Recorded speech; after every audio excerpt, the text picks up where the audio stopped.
Oke, silakan.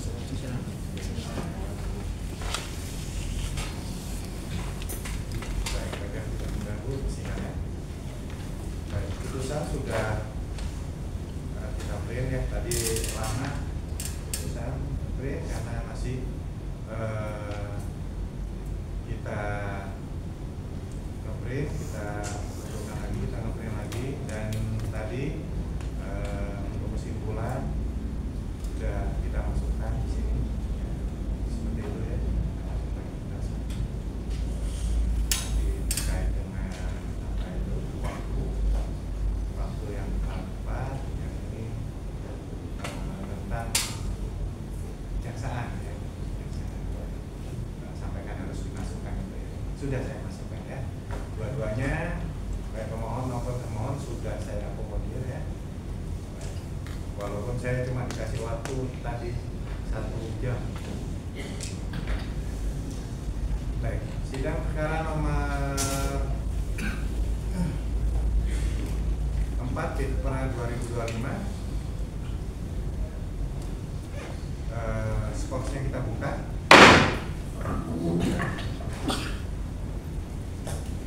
Hari ini bacaan putusan untuk Lampunya nyala ya. Bismillahirrahmanirrahim. Silo semuanya gini. Putusan nomor 4/2025 Pemdangil demi keadilan berdasarkan ketuhanan yang Maha Esa, Pengadilan Negeri Bandung yang mengadili perkara pra-peradilan dalam tingkat pertama telah menjatuhkan putusan sebagai berikut dalam perkara pemohon. Nama lengkap Muhammad Suwot alias Gustom, identitas termuat lengkap dalam putusan ini. Yang dalam hal ini memberi kuasa kepada Ainun Naim dan kawan-kawan. Termuat lengkap timnya dalam putusan ini.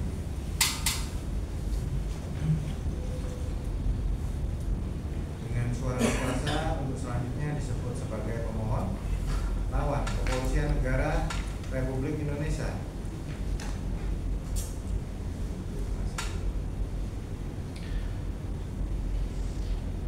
Ceki Kepolisian Daerah Jawa Timur, Ceki Kepolisian Resor Pasuruan, berkedudukan di Jalan Dr. Sutomo, memberikan kuasa kepada AKBP Dr. Benny Elviansyah dan kawan-kawan. Termuat lengkap timnya dalam putusan ini. Dengan surat tugas termuat lengkap untuk selanjutnya disebut sebagai termohon. Pengadilan negeri tersebut setelah membaca penetapan Ketua Pengadilan Negeri Bangil nomor 4/2025 Bangil tanggal 18 Oktober 2024 tentang penunjukan hakim, setelah membaca penetapan hakim tentang hari sidang, setelah membaca berkas perkara dan surat-surat yang berhubungan dengan perkara ini, setelah memeriksa bukti surat yang diajukan ke persidangan, menimbang bahwa pemohon melalui surat permohonan tanggal 21 Oktober 2025 yang telah didaftarkan di Kepanitiaan Negeri Bangil dengan register nomor 4/2025 Bangil tanggal 21 Oktober 2025 telah mengajukan permohonan pra-peradilan dengan alasan-alasan sebagai berikut termuat lengkap dalam putusan ini.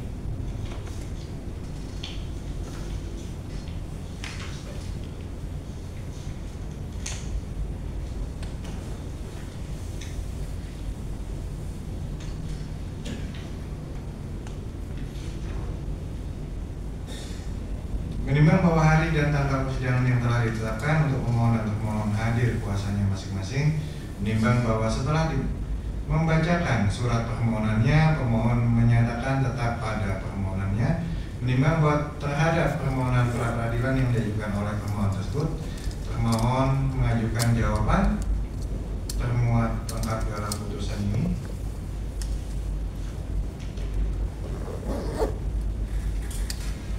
Putusan akan diberikan setelah pembacaan putusan, nanti bisa dibaca masing-masing ya.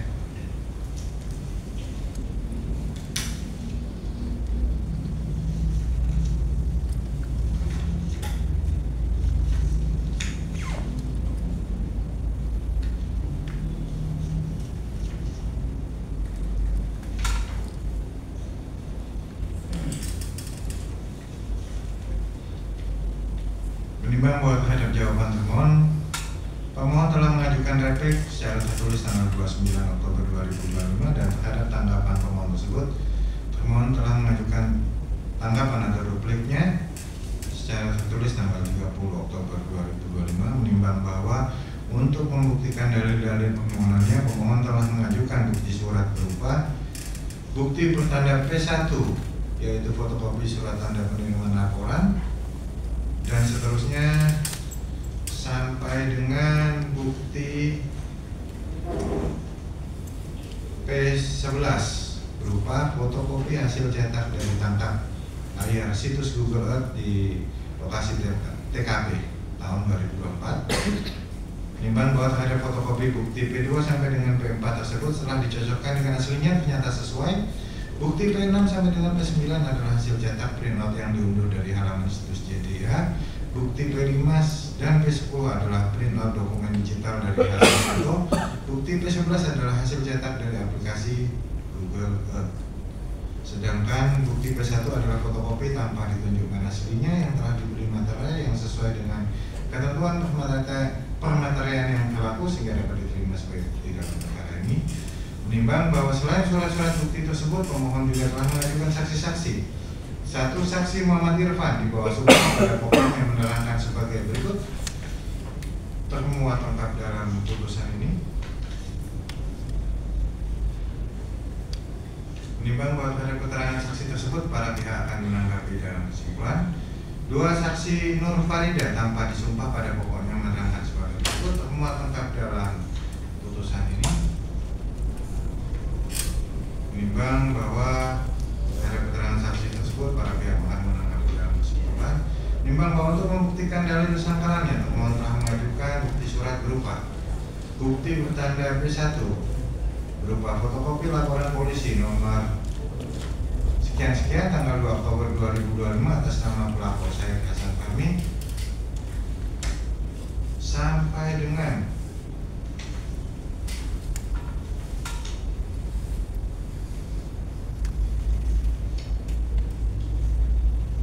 bukti bertanda T44 berupa fotokopi hasil cetak foto petugas dari kepolisian saat proses penangkapan pemohon yang berlokasi di rumah pemohon di Dusun Karanglo, Desa Banjararum, Singosari, Malang. Timbang bahwa terhadap fotokopi bukti surat T1 sampai dengan T18, T20, T22 sampai dengan T25, T26, T28 sampai dengan T38, T40 dan T43 tersebut setelah dicocokkan dengan hasilnya ternyata sesuai. Surat bukti T19, T21, T39 dan T41 adalah fotokopi tanpa dapat ditunjukkan aslinya di persidangan. Surat bukti T27, T42 dan T44 adalah hasil dari cetak foto yang telah diberi materai yang sesuai dengan ketentuan permaterian yang berlaku sehingga dapat diterima sebagai bukti dalam perkara ini. Menimbang bahwa kemudian selain bukti surat tersebut, pemohon juga telah mengajukan saksi, yaitu satu, saksi Daryanto di bawah sumpah pada pokoknya menerangkan sebagai berikut, termuat lengkap dalam putusan ini.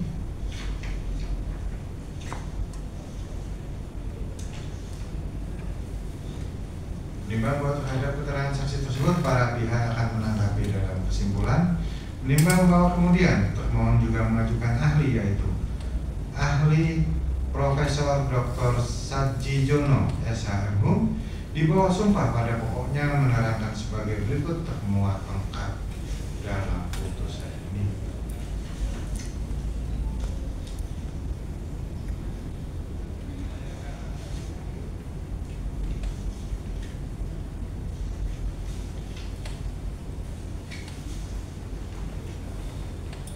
Menimbang bahwa terhadap keterangan ahli tersebut, para pihak akan menanggapi dalam kesimpulan. Menimbang bahwa pemohon dan termohon telah mengajukan kesimpulan masing-masing tanggal 3 November 2025. Menimbang bahwa selanjutnya para pihak tidak mengajukan sesuatu hal lagi ke persidangan dan mohon putusan. Menimbang bahwa untuk menyingkat uraian putusan ini, maka segala sesuatu yang dicatat dalam acara persidangan harus dianggap termuat dan merupakan bagian yang tidak terpisahkan dari putusan ini. Tentang pertimbangan hukum, menimbang bahwa maksud dan tujuan pemohon pada pokoknya adalah agar pengadilan negeri menyatakan bahwa tindakan penangkapan, penetapan tersangka, dan penahanan terhadap pemohon yang dilakukan oleh termohon adalah tidak sah secara hukum karena melanggar ketentuan undang-undang dan tidak berdasar atas hukum sehingga oleh karenanya tidak mempunyai kekuatan hukum mengikat. Menimbang bahwa untuk menguatkan dalil-dalil permohonannya, pemohon telah mengajukan bukti surat berupa fotokopi bermaterai cukup yang telah disesuaikan dengan aslinya. Masing-masing diberi tanda P1 sampai dengan P11 dan 2 orang saksi sebagaimana tersebut di atas. Oleh karenanya hakim pra-peradilan hanya akan mempertimbangkan bukti-bukti surat yang memenuhi syarat sebagai bukti surat dan keterangan saksi yang relevan dengan pembuktian tentang sah tidaknya penangkapan maupun penetapan tersangka atas diri pemohon dan terhadap bukti yang tidak relevan dengan pembuktian tersebut, hakim pra-peradilan akan mengesampingkannya. Menimbang bahwa atas permohonan pemohon tersebut, termohon menolak dalil-dalil permohonan pemohon tersebut dengan alasan bahwa penangkapan, penetapan tersangka dan penahanan atas diri pemohon adalah sah secara hukum. Menimbang bahwa untuk mendukung alasan-alasan penolakannya tersebut, termohon telah mengajukan bukti surat berupa fotokopi bermaterai cukup dan telah disesuaikan dengan aslinya. Masing-masing diberi tanda bukti T1 sampai dengan T44, 1 orang saksi dan 1 orang ahli sebagaimana tersebut di atas. Oleh karenanya hakim pra-peradilan hanya mempertimbangkan bukti surat yang memenuhi syarat sebagai bukti surat dan keterangan saksi yang relevan dengan pembuktian tentang sah tidaknya penangkapan, penahanan, penggeledahan, penyitaan dan penetapan tersangka atas diri pemohon dan terhadap bukti yang tidak relevan dengan pembuktian tersebut, hakim pra-peradilan akan mengesampingkannya. Menimbang bahwa berkaitan dengan surat bukti tersebut terhadap bukti surat yang merupakan hasil berupa gambar atau foto, maka berpedoman pada Undang-Undang Nomor 19 Tahun 2016 tentang perubahan atas Undang-Undang Nomor 11 Tahun 2008 tentang informasi dan transaksi elektronik. Oleh karena tidak didukung oleh alat bukti lainnya maupun suatu telah digital forensik, mengacu pada ketentuan pasal 5 Undang-Undang dalam hal ini, terhadap bukti surat tersebut harus dianggap tidak relevan dan hanya akan dijadikan petunjuk. Menimbang bahwa pasal 1 butir 10 Undang-Undang Nomor 8 Tahun 2001 tentang hukum acara pidana telah menyatakan bahwa pra-peradilan adalah wewenang pengadilan negeri untuk memeriksa dan memutus menurut cara yang diatur dalam undang-undang ini tentang sah atau tidaknya suatu penangkapan atau penahanan atas permintaan tersangka atau keluarganya atau pihak lain atas kuasa tersangka. 2. Sah atau tidaknya penghentian penyidikan atau penghentian penuntutan serta permintaan demi tegaknya hukum dan keadilan. C. Permintaan ganti kerugian atau rehabilitasi oleh tersangka atau keluarganya atau pihak lain atas kuasanya yang perkaranya tidak diajukan ke pengadilan. Menimbang bahwa selain itu kewenangan pengadilan negeri dalam memeriksa dan memutus permohonan para peradilan sebagaimana yang diatur dalam pasal 7 Undang-Undang Nomor 8 Tahun 2001 tentang hukum acara pidana mengalami perkembangan atau perluasan setelah munculnya putusan Mahkamah Konstitusi Nomor 21 PUU garing 7 2014 tanggal 28 April 2015 yang salah satu amarnya menyebutkan antara lain yaitu pasal 77 huruf A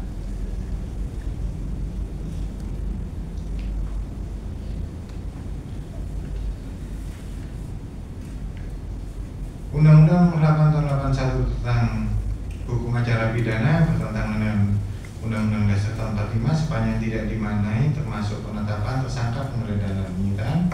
Pasal 7 huruf A Undang-Undang Nomor 8 Tahun 81 tentang hukum acara pidana tidak mempunyai kekuatan hukum mengikat sepanjang tidak dimaknai termasuk penetapan tersangka, penggeledahan dan penyitaan. Menimbang bahwa dengan lahirnya putusan tersebut, maka ketentuan pasal 77 hukum acara pidana tentang objek pemeriksaan pra-peradilan oleh Mahkamah Agung telah ditambah atau diperluas, antara lain termasuk pula penetapan tersangka, penggeledahan dan penyitaan. Menimbang bahwa berdasarkan putusan Mahkamah Konstitusi tersebut, pengadilan berpendapat permohonan pemohon pra-peradilan mengenai keberatan pemohon pra-peradilan mengenai penangkapan, penetapan tersangka dan penahanan terhadap pemohon yang dilakukan oleh termohon adalah masuk objek pra-peradilan. Menimbang bahwa maksud dan tujuan lembaga pra-peradilan adalah untuk menegakkan hukum, keadilan dan kebenaran melalui pengawasan horizontal dan diharapkan melalui pra-peradilan semua tindakan aparatur hukum di semua tingkat pemeriksaan dapat dilakukan kontrol sehingga pemeriksaan dan proses peradilan terhindar dari penyalahgunaan wewenang. Menimbang bahwa oleh karena permohonan pra-peradilan pemohon telah disangkal oleh termohon pra-peradilan sehingga dengan demikian baik pemohon dan termohon haruslah berkewajiban untuk membuktikan dalil-dalil dan permohonan dan jawaban yang diajukan pada pihak tersebut. Menimbang bahwa dalam surat jawabannya termohon telah mengajukan hal-hal yang pada pokoknya termohon pra-peradilan telah melakukan tindakan atau upaya paksa sesuai dengan ketentuan peraturan perundangan dalam hal penangkapan, penahanan maupun menetapkan status pemohon sebagai tersangka. Menimbang bahwa berkaitan dengan beban pembuktian dan petitum-petitum pemohon, maka selanjutnya hakim mempertimbangkan sebagai berikut. Tentang petitum pertama, menimbang bahwa dalam petitum pertama pemohon menuntut agar hakim pra-peradilan untuk menerima dan mengabulkan permohonan pemohon untuk seluruhnya. Menimbang untuk menentukan status dari petitum pertama tersebut sangat bergantung pada pertimbangan-pertimbangan dari petitum yang lainnya. Karena itu status petitum pertama ini baru akan ditentukan setelah hakim pra-peradilan mempertimbangkan petitum lainnya dalam perkara ini. Menimbang bahwa mengenai petitum dan sistematika amar yang dimohonkan oleh pemohon demi rasa keadilan dan kepastian hukum berdasarkan asas ex aequo et bono atau putusan yang seadil-adilnya bagi para pihak, maka hakim pra-peradilan berwenang untuk menambah dan memperbaiki redaksional namun tidak mengubah substansi yang dimohonkan pemohon. Menimbang bahwa hal ini sesuai dengan Undang-Undang Nomor 48 Tahun 2009 tentang Kekuasaan Kehakiman pasal 10 ayat 1 menyatakan pengadilan dilarang menolak untuk memeriksa, mengadili dan memutus suatu perkara yang diajukan dengan dalih bahwa hukum tidak ada atau kurang jelas melainkan wajib untuk memeriksa dan mengadilinya.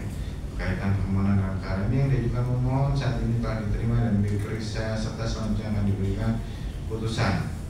Tentang petitum kedua, menimbang bahwa petitum kedua dalam permohonan pemohon adalah menyatakan tindakan penangkapan, penetapan tersangka dan penahanan pemohon adalah tidak sah secara hukum karena melanggar ketentuan perundang-undangan. Menimbang bahwa sebagaimana dalilkan oleh pemohon dalam permohonannya, termohon menyangkal dari pemohon bahwa termohon telah memiliki dua alat bukti yang sah untuk menetapkan pemohon sebagai tersangka. Menimbang bahwa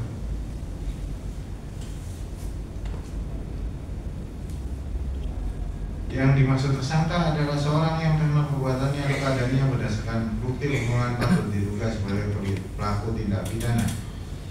Menimbang bahwa selanjutnya yang bertindak sebagai penyidik dan untuk melakukan penyidikan terhadap dugaan adanya tindak pidana adalah berdasarkan pasal 1 angka 1 KUHP. Menimbang bahwa yang dimaksud proses penyidikan adalah serangkaian tindakan penyidik dalam hal dan menurut cara yang diatur oleh undang-undang untuk mencari serta mengumpulkan bukti. Menimbang bahwa putusan MK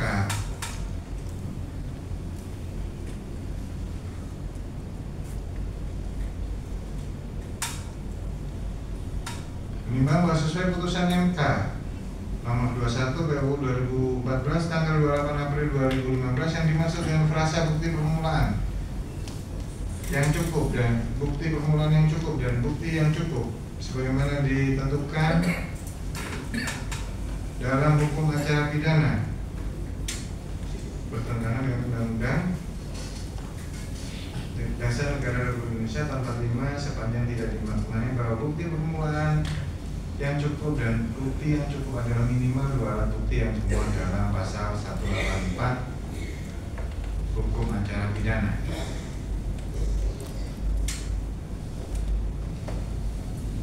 Menimbang bahwa dalam pasal 184 ayat 1 KUHP yang dimaksud dengan alat bukti yang sah adalah keterangan saksi, keterangan ahli, surat petunjuk, dan keterangan terdakwa atau tersangka. Menimbang bahwa tanggal 19 April 2016 Mahkamah Agung telah mengeluarkan peraturan nomor 4 tahun 2016 bahwa pemeriksaan pra-peradilan terhadap permohonan tentang tidak sahnya penetapan tersangka hanya menilai aspek formil yaitu apakah ada paling sedikit 2 alat bukti yang sah dan tidak memasuki materi perkara. Menimbang bahwa berdasarkan pertimbangan tersebut di atas, hakim pra-peradilan selanjutnya akan mempertimbangkan apakah tindakan penangkapan, penetapan tersangka, dan penahanan atas diri pemohon sudah sesuai dengan ketentuan hukum yang berlaku atau tidak. Menimbang bahwa pada hari Rabu tanggal 1 Oktober 2025 sekira pukul 9 telah terjadi dugaan tindak pidana pengerusakan bangunan cungkup makam beserta makam di area makam Serambi yang beralamat di Dusun Serambi, Desa Winongan Kidul, Kecamatan Winongan, Kabupaten Pasuruan.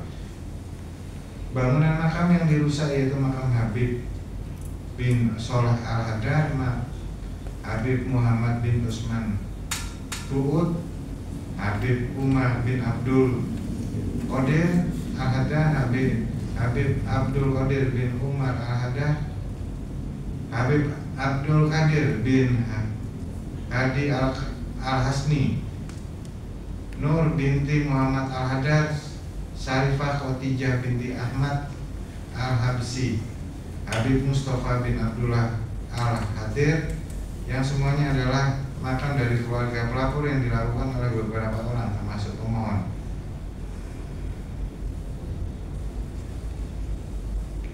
Sesuai surat dari Kepala Desa Winongan Kidul, Kecamatan Winongan.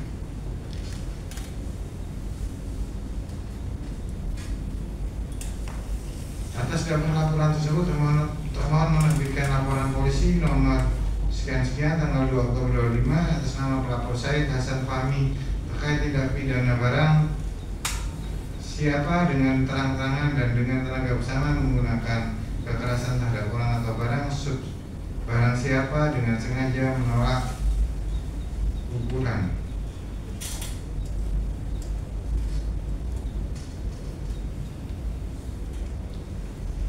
Menodai kuburan dan dengan sengaja dan dengan melawan hukum menghancurkan atau merusak tanda peringatan yang didirikan di atas kuburan sebagaimana dimaksud dalam pasal 170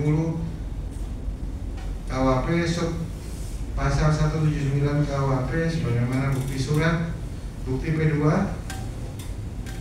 berupa surat perintah penangkapan, bukti P3 berupa surat perintah penahanan, bukti T4 berupa surat pemberitahuan dimulainya penyidikan, bukti T1 berupa laporan polisi, bukti T2 berupa surat perintah penyelidikan, bukti T3 berupa surat perintah tugas penyelidikan, bukti T4 berupa rencana kegiatan penyelidikan, bukti bukti T8 berupa laporan hasil penyelidikan, bukti T9 berupa laporan hasil gelar perkara, bukti T10 berupa surat perintah penyidikan, bukti T11 berupa surat perintah tugas penyidikan, bukti T24 berupa laporan hasil gelar perkara.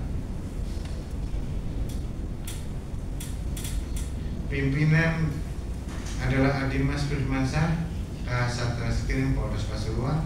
Bukti T26A berupa surat perintah penangkapan, bukti T26B berupa berita acara penangkapan, serta berita acara penolakan tanda terima atas surat perintah penangkapan. Bukti 26C berupa berita acara penangkapan tanggal 2 Oktober 2025 yang dikeluarkan oleh Polres Pasuruan.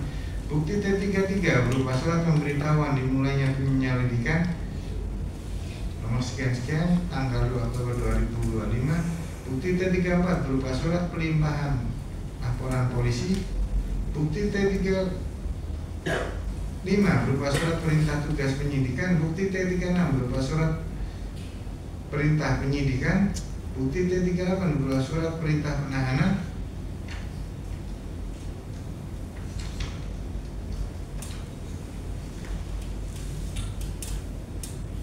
Bukti T39 berupa surat perpanjangan penahanan. Bukti T40 berupa buku tanda terima penyerahan Sprinhan dan Sprinkap. Bukti T41 berupa surat keterangan Kepala Desa Winongan Kidul. Bukti T43 berupa surat pengiriman berkas perkara atas nama pemohon. Menimbang bahwa terhadap barang bukti yang sebelumnya telah ditemukan oleh termohon dan selanjutnya dilakukan pula pencarian barang bukti, maka telah dilakukan pula tindakan penangkapan serta telah pula dilakukan penyitaan dan terhadap barang bukti tersebut telah diperiksa laboratorium forensik Polri di daerah Jawa Timur sebagaimana bukti surat. Bukti T18 berupa surat perintah penyitaan. Bukti T19 berupa penetapan sita dari pengadilan. Bukti T20 berupa surat perintah penyitaan. Bukti T21 berupa penetapan nomor sekian-sekian tanggal 6 Oktober 2025 atas nama pemohon.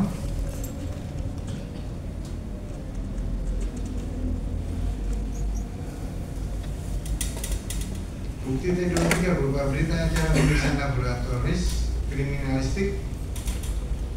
Bukti T42 berupa hasil cetak foto melakukan pengurusakan makam. Minimal kemudian sebagai tindak lanjut telah diperiksa oleh termohon saksi-saksi sebagaimana berita acara pemeriksaan saksi dan acara pemeriksaan tersangka sebagaimana bukti surat berikut. Bukti T5 berupa berita acara wawancara. Bukti T6 berupa berita acara wawancara. Bukti T7 berupa berita acara wawancara. Bukti T12 berupa berita acara pemeriksaan saksi. Bukti T13 berupa berita acara pemeriksaan saksi. Bukti T14 berupa berita acara pemeriksaan saksi. Bukti T15 berupa berita acara pemeriksaan saksi. Bukti T16 berupa baik ya, sidang diskors.